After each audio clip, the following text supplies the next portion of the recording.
Ladies and gentlemen, good evening. I call the City Council meeting for Wednesday, August 12th to order. As Davenport and the state of Iowa and other places, I talked to Mayor Hart, Cedar Rapids was devastated. We've had our huge concerns here and still do. So a lot of people, again, are suffering and having issues. We always work hard and work together to solve problems, but there's a lot of people that are suffering today, so a moment of silence, please.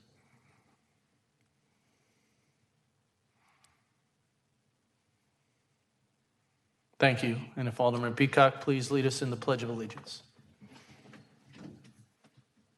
I pledge allegiance to the flag of the United States of America, and to the republic for which it stands.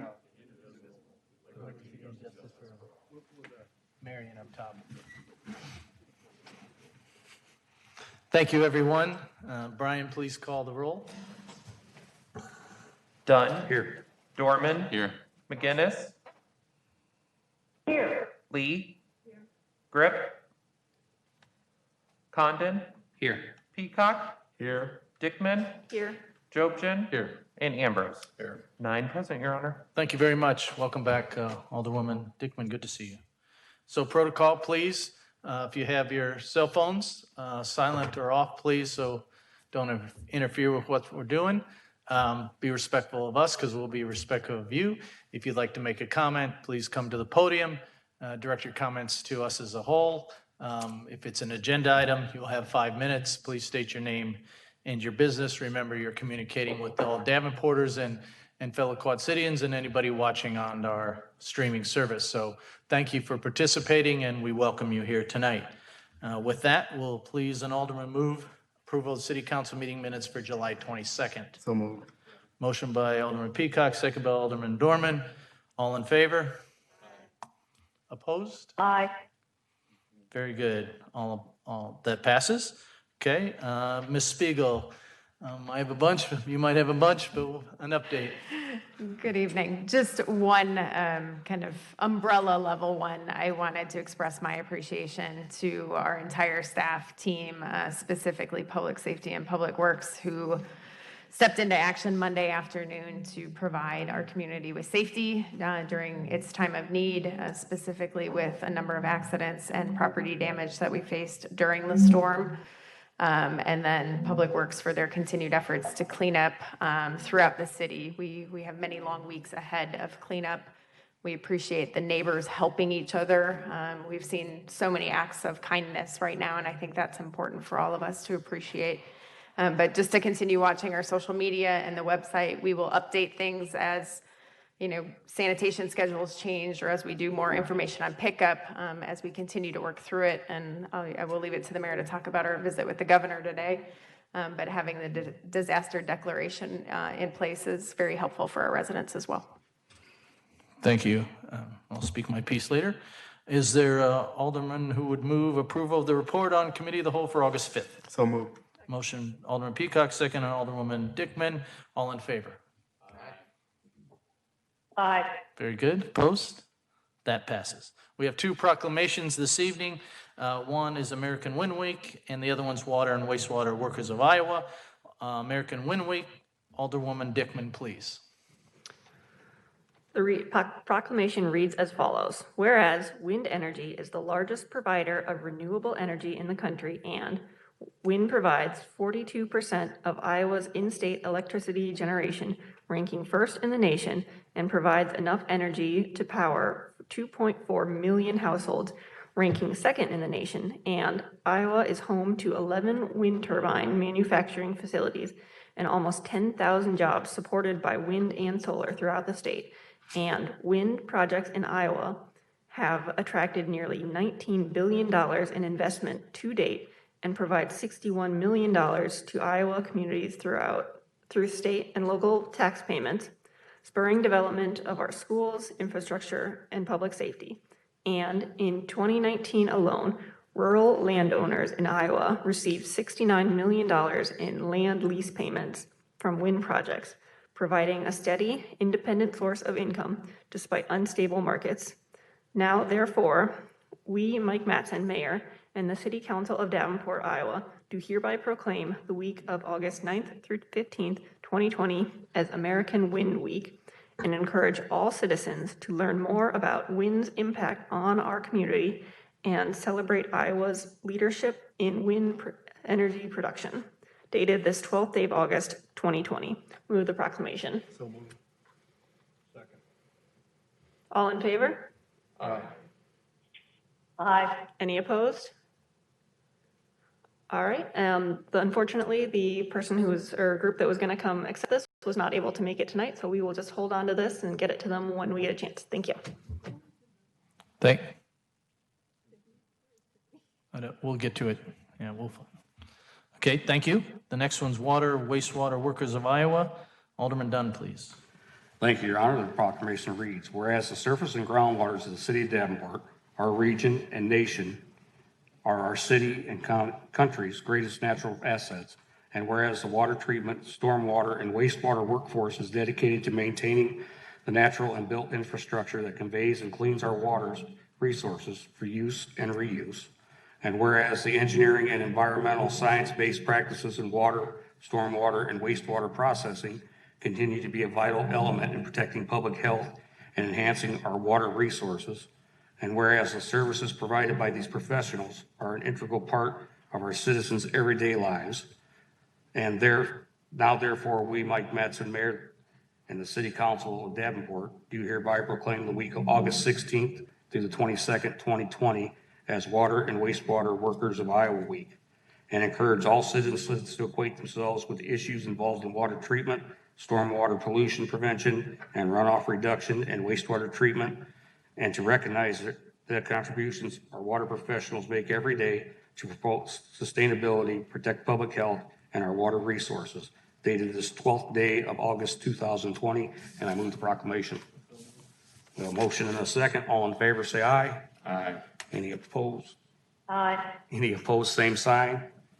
And I believe Nicole Gleason from Public Works is here.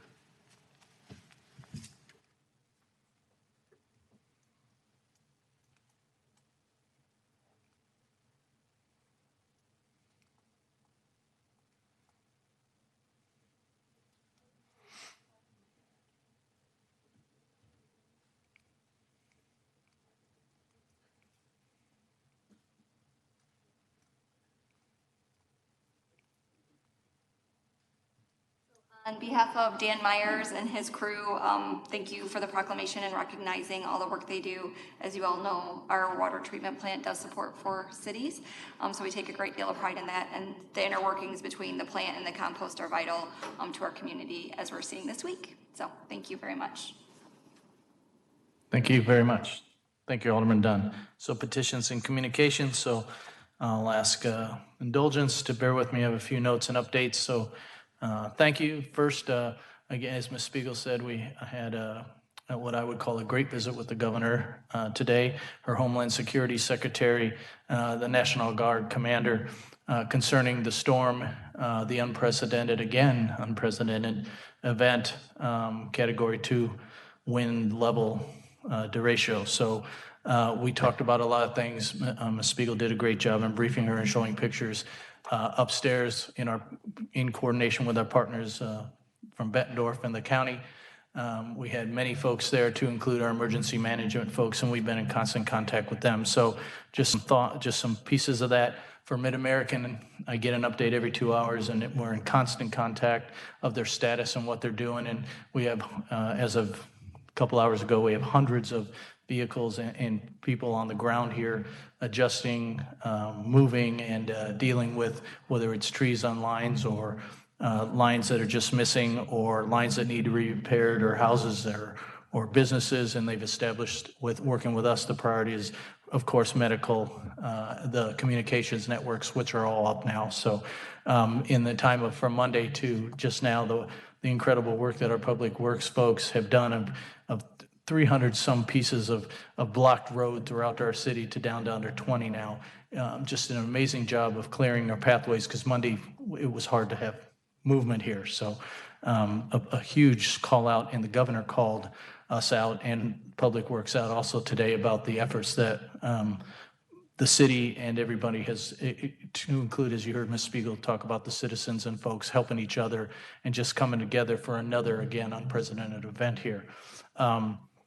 Power to critical infrastructure and medical, again, were our priorities, and they reacted very good. Another great thank you to our staff and our emergency folks that immediately worked together, and we worded the declaration, because unfortunately it's sad, but we're good at it. And requesting emergency declarations, so the state and the governor approved that last night, and we were able to get that in quick.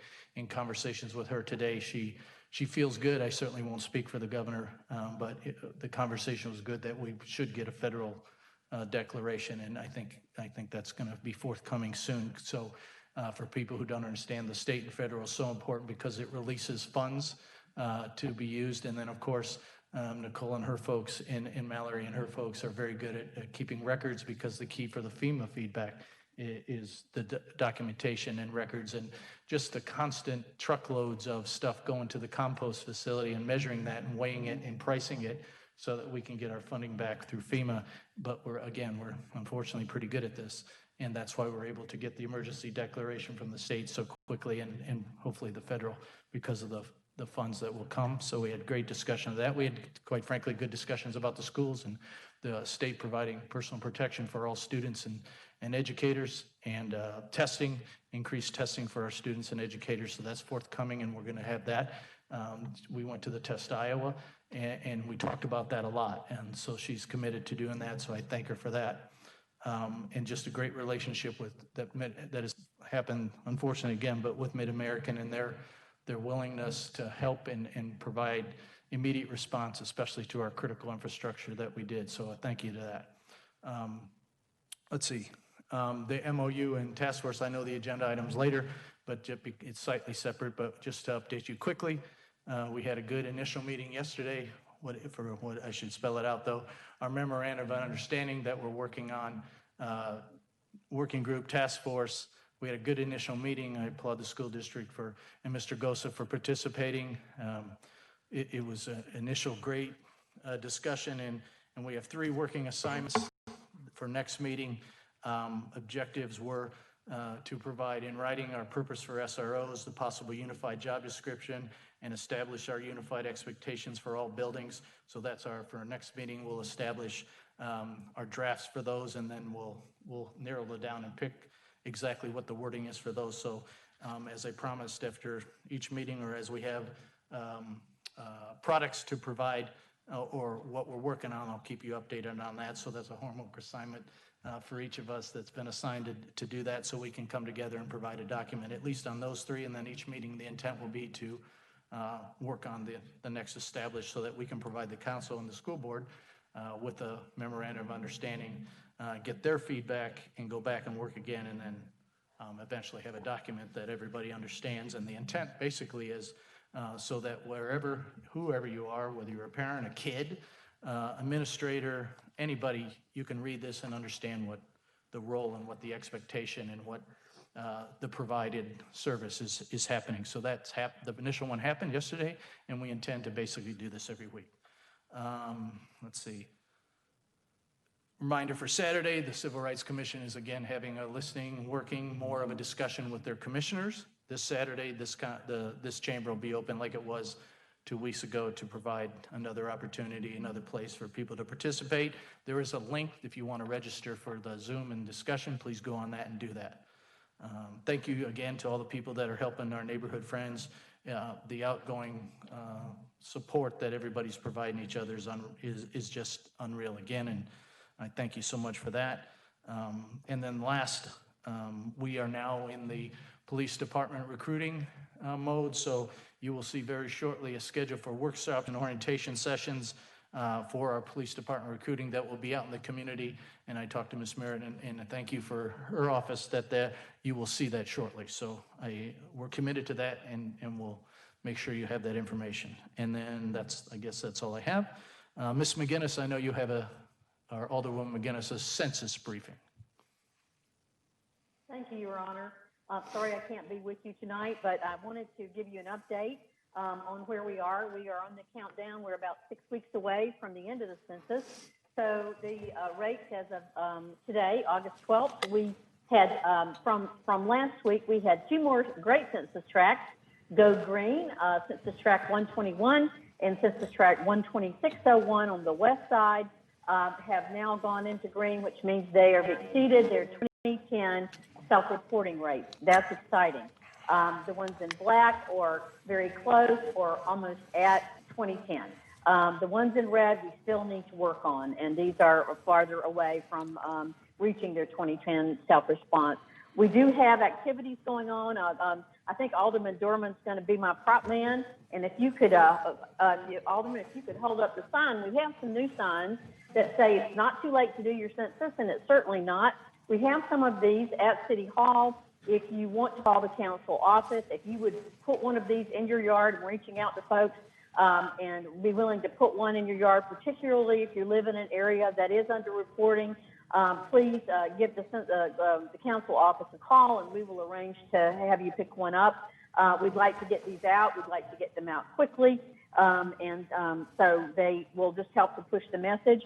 The census enumerators are out in the field, and they are having, I've heard from our partnership specialists that things are going well. They are out in the field, and there will be census people at the farmers market this weekend and on into September. So if you want to, if you're at the farmers market, you haven't done your census, stop by, and it's very quick, very easy to do. Also wanted to let everybody know that there is a back-to-school resource fair tomorrow from 4 to 6 p.m. at Friendly House, and that's at 1221 Myrtle Street. And we will be, we have census materials that will be going out there, and it's a drive-through event. So if you're getting ready to go back to school, it's in the south parking lot. I have not heard that it's been canceled, so I believe it's up. There will be another one coming soon from the Parks and Rec. That has just been postponed, I think, for a little bit.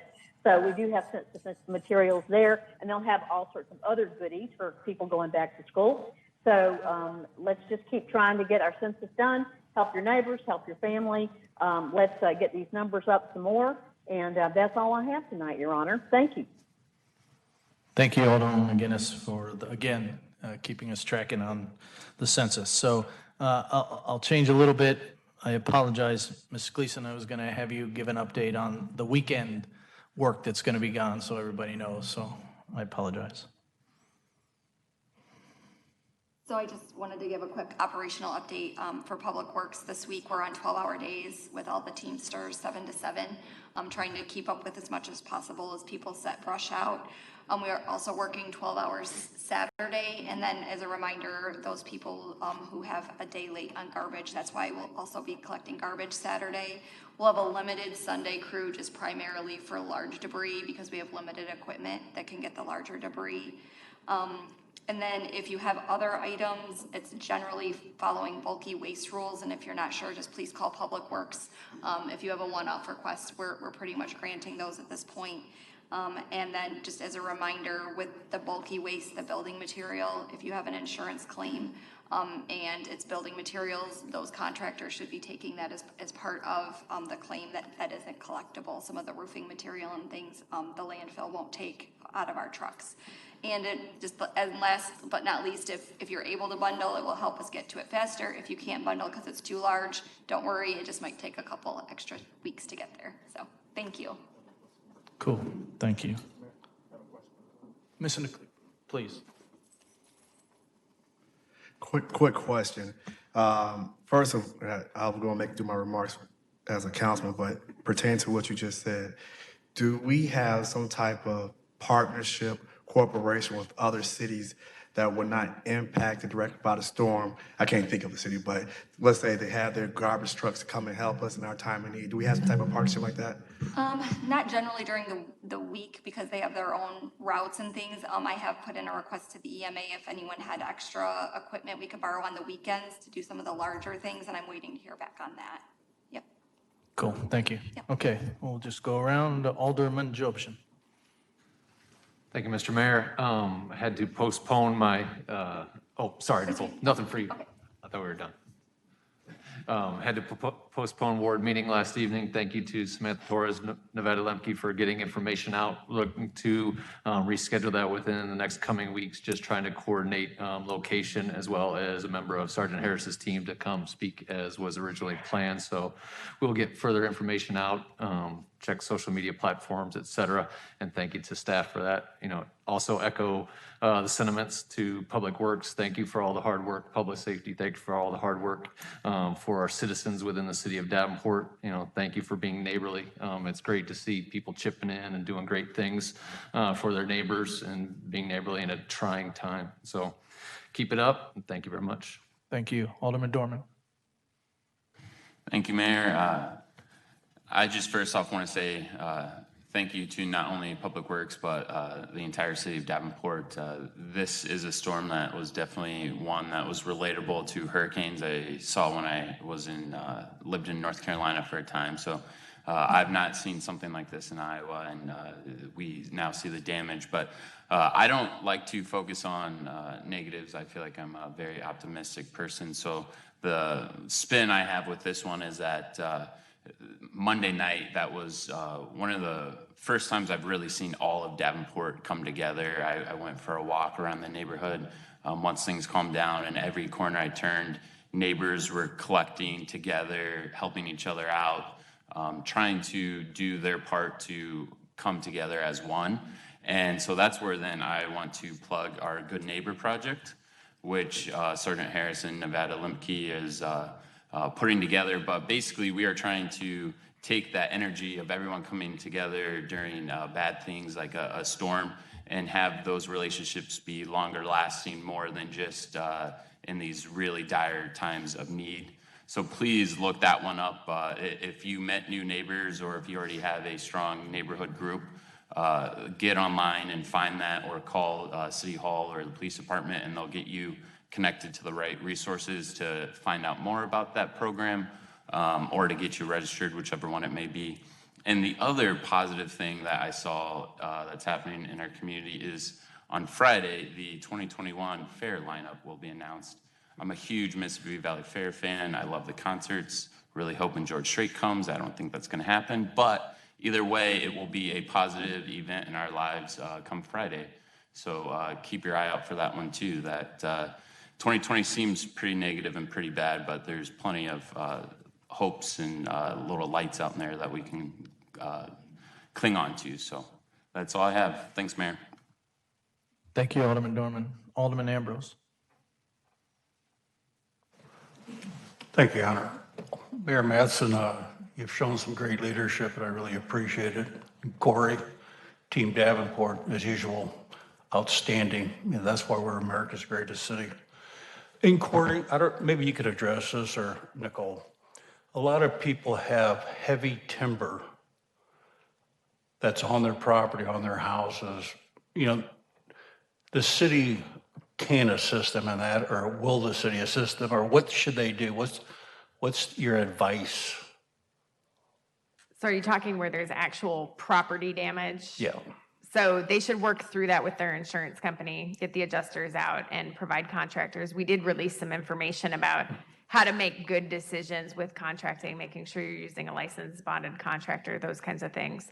But the city equipment right now is devoted to picking up everything in the right of way. There will be, we still continue to see some significant private property damage. So they should be working through their insurance providers to expedite resolving those issues. So as long as it's not a life safety, we will be patient with them. All right. Correct. Yep. Thanks. Good. Okay, Alderman Dunn. Thank you, Your Honor. I too want to say thank you to all our staff and all the citizens that work really hard and continue to work hard, Mid-American Energy. But I just want to remind people to be patient. The city will be there to get your mess cleaned up. They will help you out. But one other thing I'd like to bring up that nobody else has is be mindful of your neighbors, because a lot of folks don't have power. They have their windows open, and there's folks that are out there that are burning, some of this new debris and stuff, and green stuff is smoky, and there's a lot of folks that are having issues with it. So if you could not burn, the city will pick it up. Just be patient. Thank you. Thank you. And we do have a no burn, what's the word, please? So the Ordinance. burn ban is in effect That's until right. August 28th. Roger that. So that's in place, no burn ban. So you can't, I know people start to do this and thinking get rid of their debris that way. That causes another huge issue here. So please don't set it by the side of the street, and we'll eventually get to it. We're not going to have a fine on you if you're setting debris on the street for a while. So thank you. And Alderman Peacock.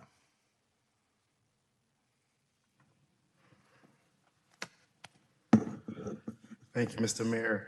I'm going to do like everybody else on this council has thanked Public Works, Public Safety, Mid-American Energy. Not only that, but, the great citizens of Davenport, being so close to the mall in Kimberly where I live, you get to see and hear all traffic, and I get to see it all, and I'm just at awe how quickly the city responded. Most people, and I'm a little bit smart, a little bit wiser now. Everybody's gonna have their things to say about the city, but being an Army officer, a logistics officer, the common people do not understand the logistical nightmare it takes for a huge undertaking like that. And only thing I would challenge is the city that, once again, you hear me say this all the time, Corey and the staff, we have to control that narrative. You hear me say that 1,000 times. And, we get the calls, Alderman Peacock, why this not happening? And I try to temper their, expectations a bit. It just happened this morning. You don't expect the city to jump up and, be at your door to the very first thing. But once again, kudos to Corey Spiegel, the city administrator, her staff, Public Works, Public Safety. I couldn't ask for a better response to such a devastating storm to the city. And I just got to say thank you, to everybody participated. Clay, is he here today? Can you come up front, please?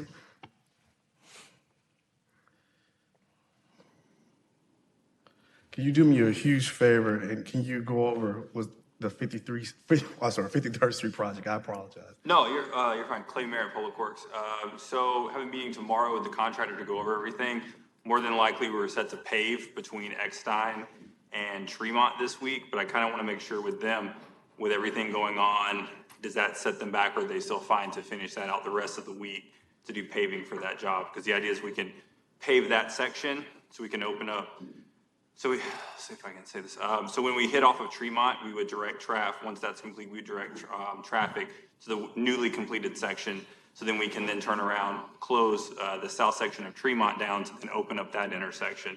That's the next thing, because once we have that completed and then the section paved to the east, then we can completely flip traffic and then start working on that north side. But I need to check with them tomorrow, which we have a scheduled meeting, to see if they can do that. But I know the storm did kind of mess some things up. But I'll reach out to you tomorrow after that meeting and be happy to give you the update. I greatly appreciate it. Thank you, Clay. Yes, sir. As far as the 7th Ward meeting, I'm still contemplating how to do this thing. I know a lot of my colleagues are going to meet in the council. I think I'll probably just do that, try to arrange a city count, as it were, try to arrange a ward meeting. I don't know time or date yet, but most likely I'll probably wait for my colleagues to test this one out, then give me some feedback if their ward meeting is a success here. But other than that, that's all I have, Mr. Mayor. Thank you, Alderman Peacock. Anyone else? Ms. Lee, Alderwoman Lee, please. Thank you. Also, I decided last night to postpone my 8th Ward virtual meeting because of so many people do not have electricity or internet or whatever. But it's postponed, like Alderman Jobson. I'm going to try to hold it again later this month. But I just think it's so important. I've had great success, and Nevada Lemke has been, and Samantha have been wonderful in getting the word out. I've actually been keeping a list of 8th Ward folks. And so not only using just the regular push, she's also keep a master list. We've been using that to contact people directly as well. And I had great response last time. I didn't do it in here. I just used my computer, but it worked fine. So I will get that out. I also want to tell a quick story about how wonderful we are as neighbors. Cheyenne had about 4 trees across it, and that's a really major connector. We had women out there that had made signs using a swimming pool skimmer and a rake with big X's, and they were out there directing traffic for hours so that nobody got hurt. And folks came with a front-end loader and chainsaws and Sawzall and a generator to keep the Sawzalls working. And we cleaned up that whole street as well as some alleys so that people could get through and nobody got hurt.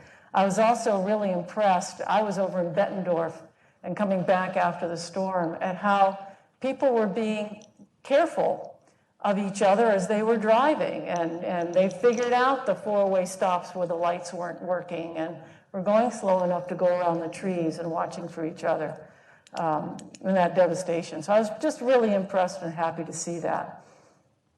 I'd also like to thank Mayor Mattson. I just mentioned that the Goose Creek area and the Ridgeview area in my ward still does not have electricity, and he said he would help me out with that. And if I could ask Nicole, can you tell me about the light, the status of the light at Veterans and Eastern? Anything new? Nothing new, because I know Mid-America, I don't know if they got to it before this happened, so I can get a follow-up tomorrow. Thank you very much. I feel bad asking, but people are still calling. Okay, thank you very much, Mayor. Thank you, Alderwoman Lee. Okay, anyone else? Just checking. Very good. Okay, we'll move on then to individual approval of items on the discussion agenda. So the first one is a motion approving the plan specifications, form of contract, and estimate of cost for the 6 and Vine traffic circle. Is there any public with comment? Okay, there's a motion by Alderman Ambrose, second by Alderman Peacock, and you guys see me saying the names now, so me and Brian talk to make sure he gets it down, so I'll say the names if I'm wrong, you guys tell me, okay? All right, any discussion from any alderman or alderwoman? Very good. Brian, please call. Your Honor, this is Alderman McGinnis. Please.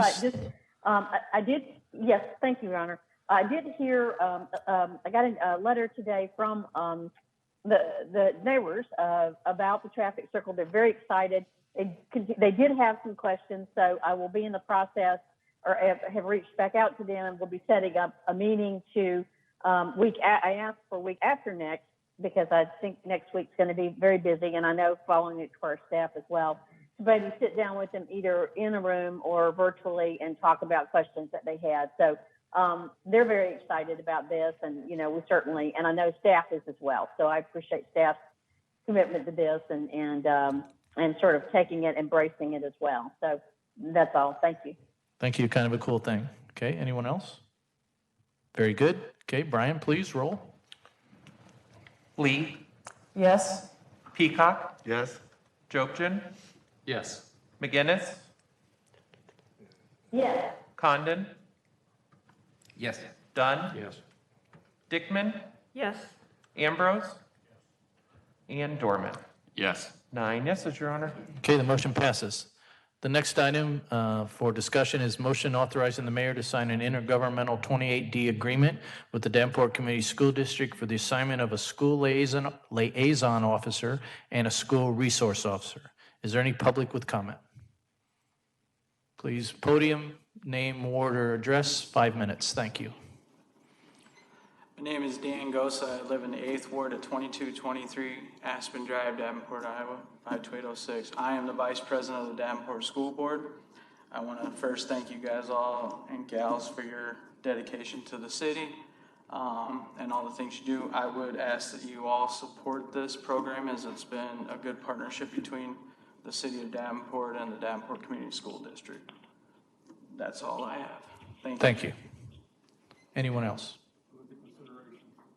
Motion by Alderman Ambrose. Is there a second?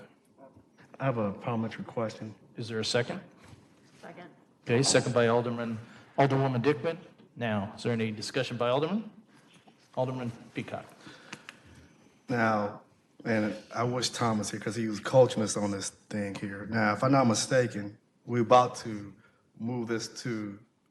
approve this right now as we speak, correct?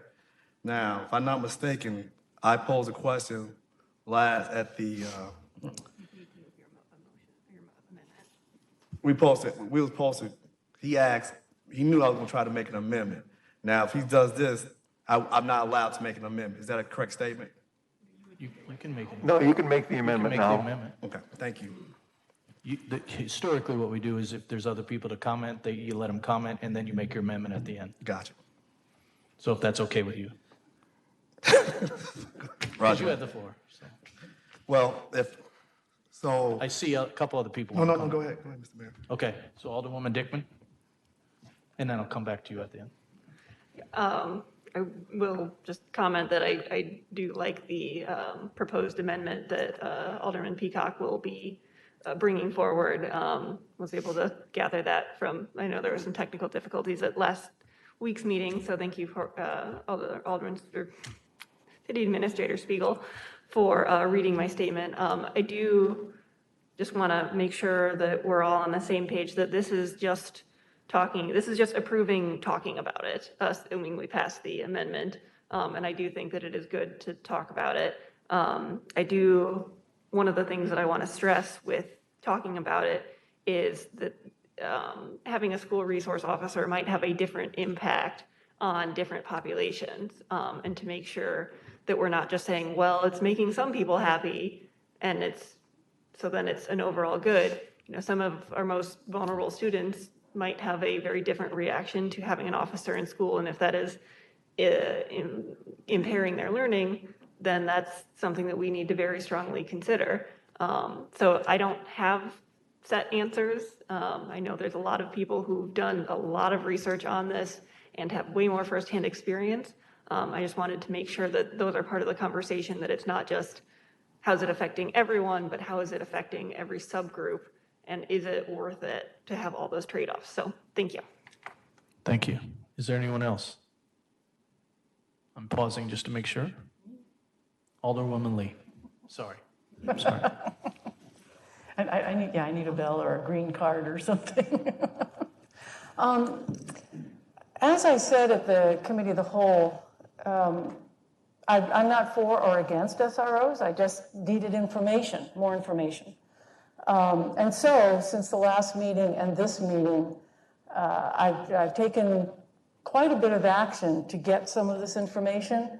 I was able to get some literature about SROs, both at the state level for Iowa and other states, as well as nationally, and read that.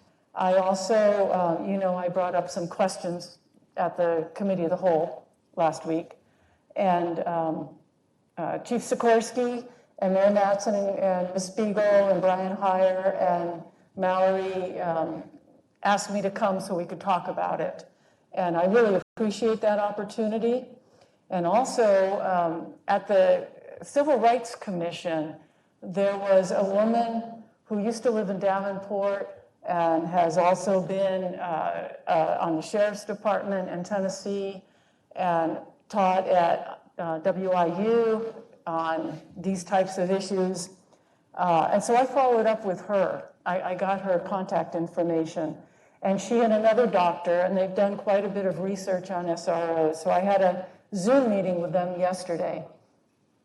We were going to, the mayor and Corey and others and Chief Sikorsky were invited, but of course they couldn't come because of the weather that happened in the meantime. So I got quite a bit of information from both of those meetings. And I'd like to share a little bit, I guess, about it. The meeting, I really appreciate it. I want to express some appreciation to Chief Sikorsky at the meeting on Monday, because he is very open to information. He has assigned someone to start to look at the literature. I was able to get him my literature, and Dr. Dodson and Dr. Bush are vetting literature to be able to get to him so that he can review it. And he's also on, of course, the task force. And he was really looking for good information and good ideas and really wants to see this work. And I think that is very impressive. I was very pleased. We are also voting on a liaison, which I didn't know what the liaison was, but it's the person that is overseeing all the SROs. We're voting on the one for West High School today, but we also have a full-time at Central and a part-time off-duty at North High School, and 2 full-time SROs, 2 shared between Smart and Williams Intermediate, and 2 shared between Sedlow and Wood Intermediate. And the second ones apparently are partially funded by Bechtel, and we're going to be having to look at that next year if there's any potential agreements that need to be entered into because it expires. And that agreement apparently involves funding for 2 of the NETS officers as well.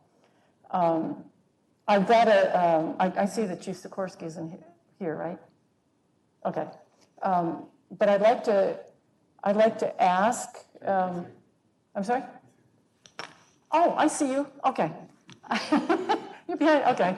I'd first like to ask Mallory to come up for a minute, and then Chief, if you wouldn't mind. So see, I said all those nice things, and I thought you weren't even here.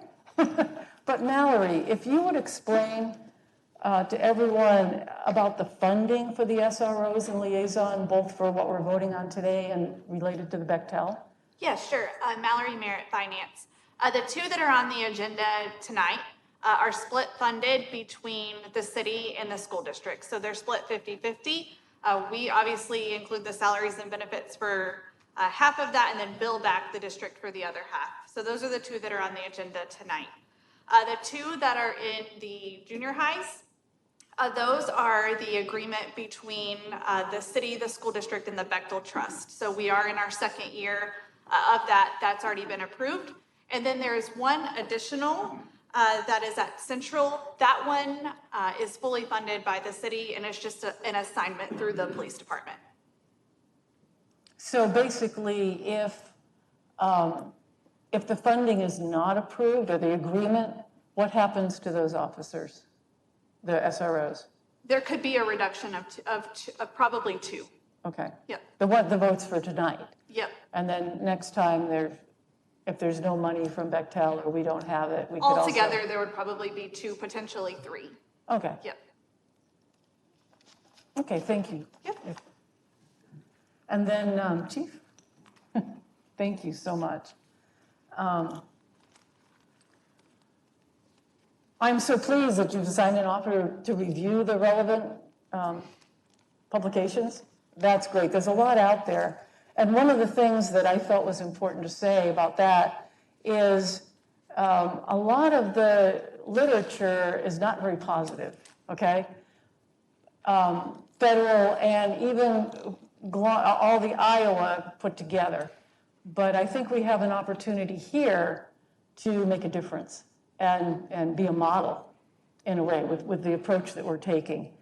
I was wondering, and Dr. Dotson and Dr. Bush will be sending you some more literature, and they're going to vet it so they find the best. Sure. I was just given some stuff, okay? So they'll be really good.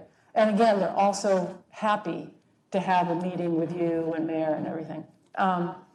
So I was wondering if you would just answer a couple of quick questions. Could you describe the initial and ongoing training and vetting process for the SROs? Well, I can certainly talk about the vetting process first. And I think if you want specific details on the training and stuff, we actually have the great Lieutenant Smith, who is actually the commanding officer of that unit here, who can give you, if you want any more firsthand information. But the vetting process, so the selection, I think we talked about it last council meeting. I think some of the community members brought up that concern and of how in some places when officers are working kind of a moonlight as a second job or those kind of things, it can be kind of a different atmosphere with them. So this vetting process is when we have an opening for this assignment, we put that out to the entire agency, so all 167 sworn police officers get that. And those that are interested in that assignment apply for it. And then there's an interview process. Well, there's also, we receive information from their supervisors on their performance, those kinds of things, and their command staff as well. But then we have an interview process that is both with the command staff for the services division, meaning in this current case, Lieutenant Smith is one of those people who interview, but it's also the supervisor for the SROs as well as the commander of that division. But we also have school administration involved in that interview process as well. Because obviously any specific job function, you're looking for specific things out of the person that you want to assign to that function as well. So it's critical for us to have that. Somebody that, one, knows what that assignment is, and then, strives to not only go in there and be successful as a school resource officer, but in my mind, goes in and tries to make that better of their time in the process.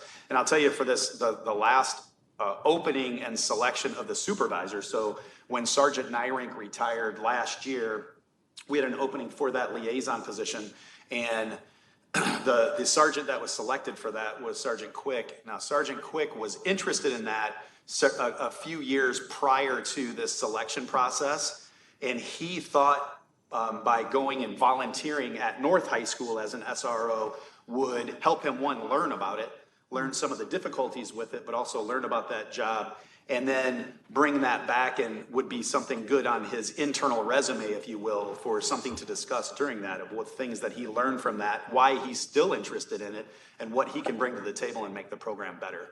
So there is a pretty substantial vetting process for those officers to be assigned there.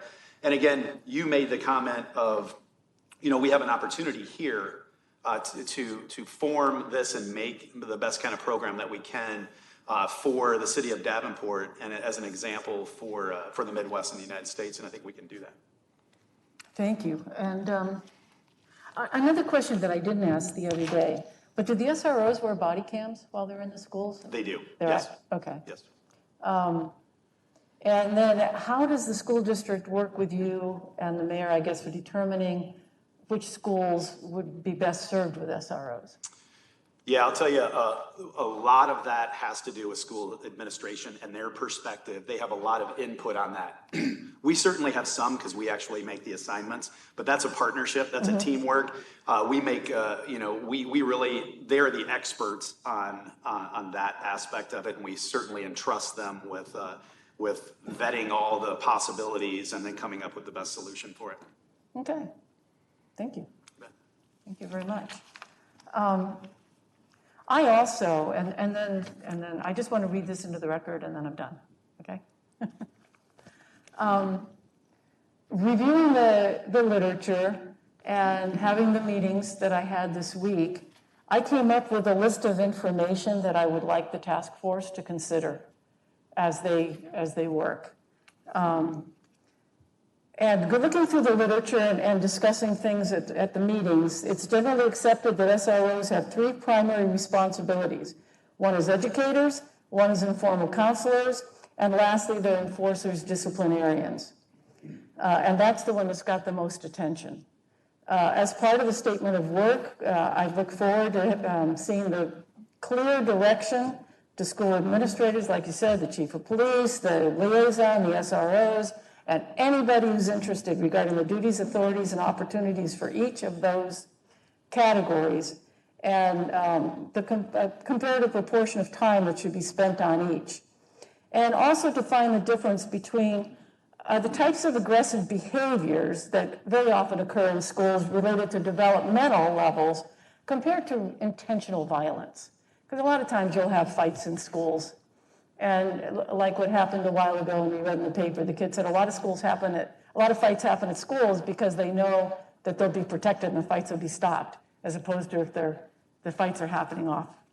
So the next one is, as students in intermediate and high schools are still developmentally immature and undergoing challenges with socialization and physiological changes, and some may be challenged in home life and through disabilities, please define the rules for interacting with students under each of those categories above, including educator, informal, and disciplinarian, enforcer.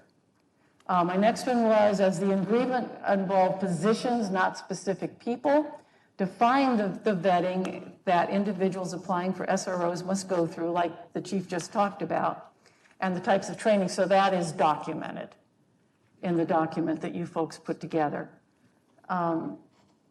Another idea that came up while I was talking to Dr. Dodson and Dr. Bush, the first two categories are meant to build trust and bonding with the students. And so they're SROs acting in the capacity as law enforcement officers on school property. If they go into a difficult situation where they have to be disciplinarian and there are students involved, both watching as well as direct students, that kind of interaction may break some of that bonding that's occurred already, including those that are just observing the negative interaction, and it could cause trauma. So an idea that was brought up was consider calling in another officer to address those types where there might be an arrest or a physical restraint involved, so that there would still be that bond between the SRO that's in the school.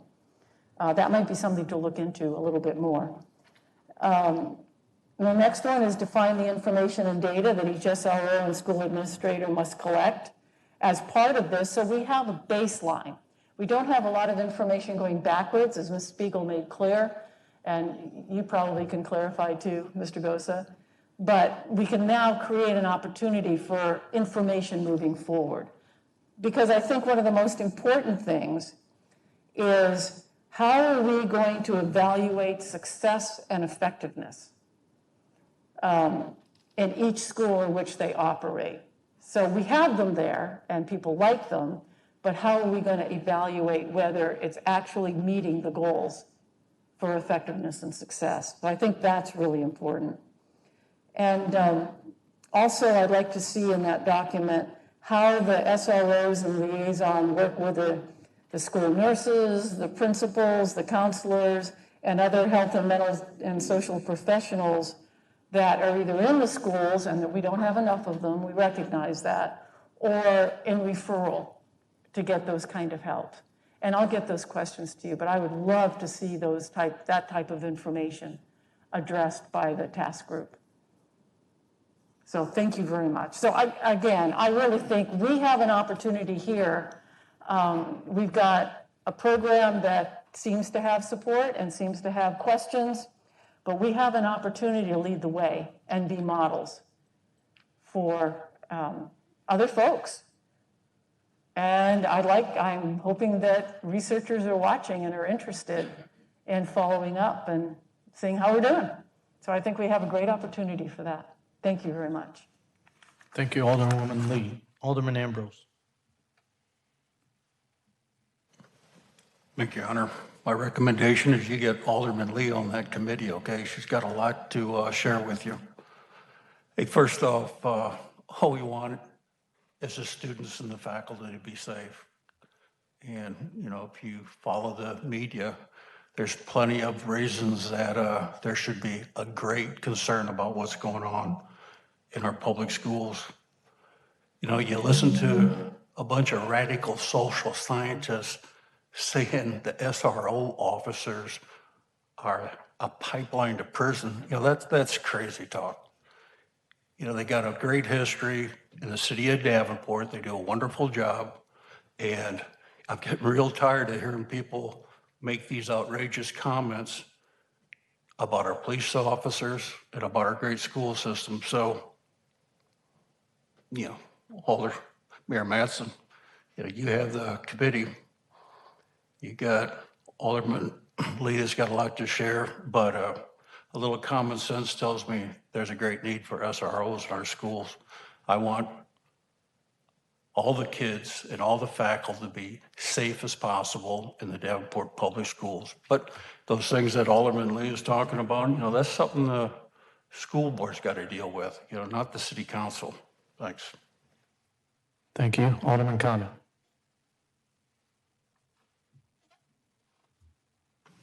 Thank you, Your Honor. The issues that our country is facing right now is regarding race are difficult to speak on, so I'll do my best. I think that this issue strikes a chord about a national dialogue that we're having. And it's good that national dialogue has sparked a local dialogue. And I thank the people that have been protesting locally. Sometimes I like to mark for them when they maybe moved the needle, because protesting works.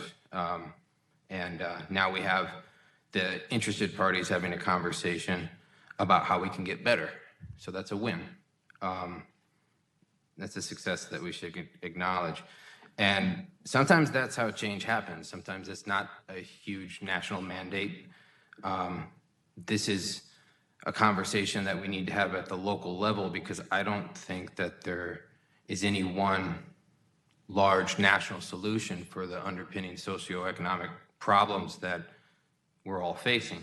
I don't want to dismiss that fact that Davenport's not immune from the sort of incident or tragedy that sometimes exposes these national shortcomings that we have, but the solution that we will have locally, I think, will happen at the level of the individuals in our school district. And when you get down to the level of the individuals in our school district and the people in the room, that bridge suddenly doesn't look so far to divide. So I'm in favor of the SRO program, and I'm thrilled that we have an opportunity to have a conversation about how to make it better. Davenport's role is in providing an officer to the school district. And in every line of work, there's good individuals, there's great individuals, and there's extraordinary individuals. And I think one of our number one goals needs to be to make sure that we continue to provide them extraordinary officers, to make sure that they have an instrument that's going to make a big difference in these kids' lives. And then we're only half of the conversation. The school district is going to work together with us to figure out how to, again, create some uniformity for the officers, figure out what the expectations are, figure out, again, just generally how we can get better. So it's a weighty topic right now, but at the local level, I'm going to allow myself to think that this is something that we're going to tackle, and we're going to just get better. And that's all I have. Thank you, Alderman Condon. Anyone else before I go back to Alderman Peacock for his amendment? Very good. Alderman Peacock, do you have an amendment? If I may, Mr. Mayor, use some little bit of indulgence. I heard there were some comments before I make my amendment motion. I'll be brief. As I was listening to the dialogue about school resource officers, and I go back to the community as a whole, I don't think no one wants to put our great teachers, administration, principals, at risk. I wouldn't wish that on no one. But what I will do is offer a little bit of pushback, as I normally do. I believe one of the great aldermen, he's not here, but Kyle Grip, he mentioned something about a transactional relationship. I remembered, I wrote it down. And I couldn't help but wonder, will that work in corporate America? In corporate America, there is a true partnership. I say it again, a true partnership. And my pushback is this: when corporate America, when institutions want to move to Davenport, one of the questions asked, how great are your schools? So, and they asked that of me. So then when the pushback, well, that's out of our realm. But yeah, it is. However, though, we need to develop a partnership because we are stakeholders. We're not a transactional partner. We are partners. If not, we need to act accordingly. I will offer the moment. Okay. My amendment is as read. Well, I move to amend the agreement covering the next 2 school years at West High School to add a provision that if the mayor and schools working group agrees to an acceptable scope of work, said scope of work shall be put into writing and become part of this agreement upon approval by the city council. If the city council and if the city participants in the group determine that the group cannot arrive at a mutual agreed upon scope of work, then the city shall send a 90-day determination to the school district to end the agreement. That's my amendment. Second. Okay, so there's a motion by Alderman Peacock and a second by Alderwoman Dickman. Is there any discussion from my colleagues on the amendment request? Okay, question's been called. There's a second on the question called. Very good. Okay, so Brian, so we're taking a roll. Yes is to add the amendment. No is to not approve the amendment. Dickman, Yes. Sorry, yes. Dunn, Yes. Ambrose, No. Lee, McGinnis, Yes. Dorman, Yes. Peacock, Yes. Condon, Yes. and Jobson. Yes. 8 yeses and 1 no, Your Honor. Okay, so very good. The amendment is added to this motion. So now we're back on the original motion with the amendment. Brian, please call the roll. Dorman, Yes. Dickman, Yes. Lee, Yes? Dunn, Yes. Jobson, Yes. Condon, Yes. McGinnis, Marion, we didn't hear you. Yes. Yes. thank you, Peacock, You mean, yes. Yes. and Ambrose. 9 yeses, Your Honor. Very good. So the contract with the school district gives me authority with the MOU. Thank you very much. Okay, now we move to the consent agenda. Is there a motion? There's a motion by Second. Ambrose, second by Alderman Peacock for the consent agenda. Roll call, please. McGinnis, Yes. Peacock, Yes. Dickman, Yes. Dunn, Yes. Dorman, Yes. Lee, Condon, Yes. Ambrose, and Jobson. Yes. 9 yeses, Your Honor. Consent's approved. Are there any other ordinances, resolution, or motion? There are not. Is there any public with business? If there are, please step to the podium. You have 5 minutes. Please state your name, order, address. Mr. Robeson will wait when you start when you get there. Brian, wait till he gets there.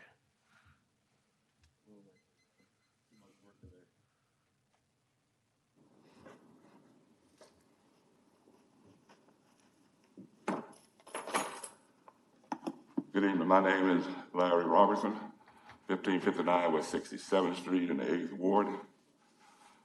To the mayor, to the aldermen and alderwomen, to the staff, vice president of the school board. The reason why I come to speak is that the mayor has heard this, and some of the staff have heard what I'm going to say. But when Mr. Floyd died, and I hope I can get this out, it's in my head, and it stays in my head to watch it. A man die on the street in a little over 8 minutes. There is change that needs to be made all across the United States. And the police department took the brunt of it because it was on TV and it was 8 minutes, a little over 8 minutes. But they're not the only one that has a need on black and brown. And for years, I've worked with the police department, and for years I begged, can we give these young folks a job during the summer with the knowledge that you stay out of trouble? Otherwise, you lose your job. And everybody thinks it's a great idea, but we have never done it. And we always talk about hiring people. We seem to struggle mightily when that comes. But like I said, it's not just the police department with a need. healthcare system has a need. We don't always get the best service. And Mr. Condon, I like what you said when you led into part of what I'm going to say. When we look at the education system, and the vice president is here, so he can take back what I actually said and not what someone else said I said. But they also have a need on our students when they spend more time out of the classroom than their white counterpart. You can't learn if you're not in the classroom. So I would tell you, and I have been talking to the mayor. He has a great round table, and I appreciate it. The city administrator, Corey, thank you. Because we have been talking about changing the landscape. And I have seen it for years. When I walk through this building, nobody looks like me. And I'm pretty sure taxpayers' money pay for a lot of what goes on. And black and brown people pay taxes. But we are not, I don't call these jobs, I call these careers that are here, and we don't share in them. We've been talking to the city, the county, Bettendorf, and they all agree that there's changes that need to be made. But I'm asking the city council for you guys to continue to contribute to these changes. Has anybody ever asked a vendor when they come in here what their workforce look like? And my money is going to help pay for some of that? I doubt it. But those are the type of things that I say that you ought to be thinking about. Systemic racism is throughout. When I look at businesses, they have the same issues that the city has. Can't find hardly anybody that look like me. You go to the county, they're a little bit better, but they still have the same issues. They all have a need. And when Mr. Floyd said he couldn't breathe, I can't breathe. But we all, everybody sitting up here tonight should be, I can't breathe. Because when part of your citizens are not sharing in the economic opportunities and money coming out of their pocket is going to help pay for these great careers, they can't breathe. So, Mr. Conner, I'm glad you made a statement because you can't change if you can't have a conversation. Thank you, Chief. We're having that conversation. Thank you, Corey. We're having that conversation. But we're not having it with you guys who say yay, nay, when you voted in contracts. And to that, I would say to you, we're not going to go away. We're going to continue to come back, and we're going to continue to say, we can't breathe. Thank you. Thank you, Mr. Robeson. Anyone else? Name, order, or address, please. Dan Gosa again, 8th Ward, 2223 Aspen Drive, Davenport, Iowa. I'm going to come at you with a different hat. I have been the president of Davenport North Little League for probably 5-6 years now. I just wanted to give kudos to your Parks and Recs department. Betsy Tubbs and Don Allen do a tremendous job. I'm sure you only get complaints about things, but when we've been broken into, Don's came out and sat with us until the police came and made sure we had everything going and stuff. But I just want to give a huge shout out to them and thank you all for your continued support of Little League Baseball in the city. You got, most of you know me, wear a lot of different hats. I'm very active in this community right here and all over. But again, I want to thank you all for your dedication to the city and all you do in your partnership with the district and my Little League and everything like that. So I thank you all very much. Thank you. Anyone else? Please, thank you.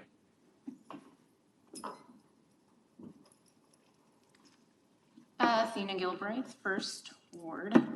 I just want to echo a little bit about what Mr. Robertson said. I thought it was really, really good, really, really good. But I am here tonight because it is not the best time or the most convenient time. I'm actually here because it's not a good time.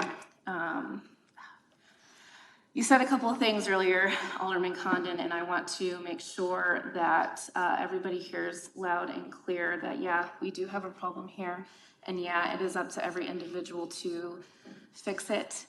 But at the end of the day, if we're not willing to fix it, then nothing will be done. We've been waiting for 400 years for this stuff to be fixed.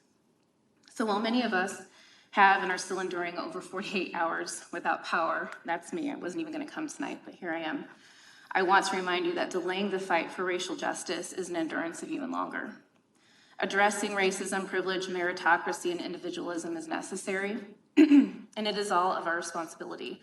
We're not a community, this is not a body that is beyond need for cultural and implicit bias training, nor are our leaders exempt from feedback from a person of color. When the responses constitute defensiveness, the psychosocial stamina that racial insulation perpetrates is reproduced and driven instinctively and purposely. Imagine it in terms of sports. Two rival teams fight violently to win a game, to not be the loser. Sports are such a powerful force in human society because they harness and reproductively hold power over us and our psyches. We pass our teams on to our kids and they somehow end up loving the exact same team. Before you know it, you have a whole community of Bears fans when in reality the Seahawks are the real winners. Football is my peace-inducing metaphor, but I hope the objectivity of racism versus anti-racism is not lost. We can try to play both sides, but it doesn't work. When we publicly side with a team that openly cheats, we're playing on the wrong side. We must take seriously the statistics brought forth regarding SROs and police brutality and the harm that each entity brings to the Black and brown community, especially here in Davenport. What Black and brown children see when they see these police officers are the men and women in uniform who've aggressively stopped and frisked Black and brown adults for no reason. They've seen televised killings such as George Floyd and assaults. They remember their talks that their parents have to have with them that translate to appeasement and code switching so that their lives are saved. They're constantly being told by a large portion of the community, particularly the white community, that law enforcement will keep them safe. However, as Black and brown people, we experience the opposite. Instead of taking care of our children in a proactive capacity, governments designated school policing, just like regular policing, as a way to take care of criminals. Children are not public safety issues. This propaganda is used to weaponize the preschool to prison pipeline. Because I'm radical. It is used to decrease the improvement that some police organizations as well as schools have made towards behavioral health issues. Funding SROs puts a reliance on punishment rather than on mental health care and social programs. Policing of students of color in their communities is tied to a long history of American racism, and it's a continuation of centuries-long attempts to oppress Black and brown communities. The presence of police in schools conditions students of color to accept the constant presence of police as part of their everyday existence, making them agents of socialization, teaching impressionable Black and brown children that compliance is of utmost importance, not their American rights. This systematically denies students of color the right to be safe in school when police officers are deployed in hallways and in classrooms. It's a threat to student safety and denies students the opportunity to learn because it leads to criminalization for age-appropriate behavior. We can't just declare that policing is good when the stats say otherwise. It's not enough to say you're the best team. Winning must be the actual action from which we base our hypotheses. Engaging in racial justice means actually engaging. It means listening to marginalized communities without interrupting. It means taking the class even if you don't want to. How you show up and take responsibility is what makes difference in how you, as elected leaders and city officials, engage. Engaging in racial justice means listening to children as well as their parents. How you show up and take responsibility is what makes a difference on how you and the leaders and city officials from Davenport can transform. Thank you. Thank you. Anyone else? Name and ward or address. First ward. I have a couple things to talk about today. First of all, the amount of support that I've seen from neighborhoods coming together, black, white, purple. They've all been, I drive around everywhere. I have not seen more help anywhere except for Davenport. The community has come together. With that said, it almost breaks my heart that my wife and I are moving out of Davenport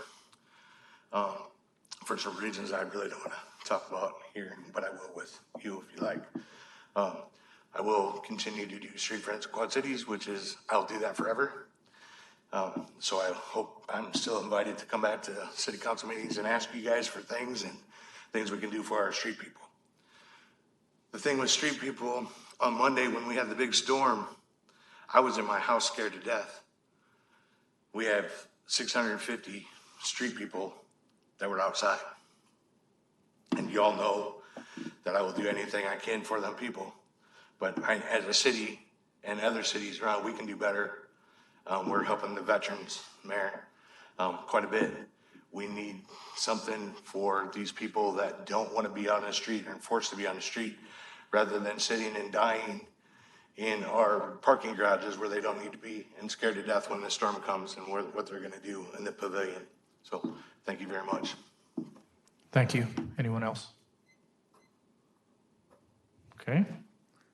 Any other reports that our administrator speak on? Okay, motion to Second. adjourn, Ambrose, second by Alderman Peacock. All in favor? We're adjourned.